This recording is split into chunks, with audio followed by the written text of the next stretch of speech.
জুলাই সনদের আইনি ভিত্তি দেয়া দরকার বলে মনে করেন ঐকমত্য কমিশনের সহ সভাপতি অধ্যাপক ডক্টর আলী রিয়াজ।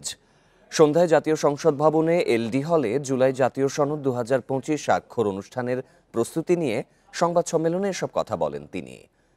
বান্ডেল থাকলে প্রতি সেনমানিতে টাকা বাঁচবে। বিকাশ সেনমানি বান্ডেল কিনে জিতুন প্রতি লেনদেনে। জুলাই সনদের আইনি বিষয়ে সুপারিশ করার কথাও জানান তিনি আশা করেন শুক্রবার সব রাজনৈতিক দল জুলাই সনদে সই করবেন। এছাড়া যারা পরে স্বাক্ষর করতে চান তাদের জন্য সুযোগ থাকবে।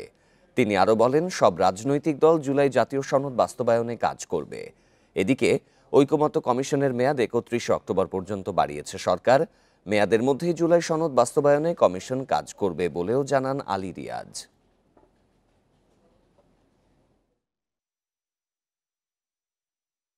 কমিশনের মেয়াদ 31 অক্টোবর পর্যন্ত বর্ধিত করা হয়েছে।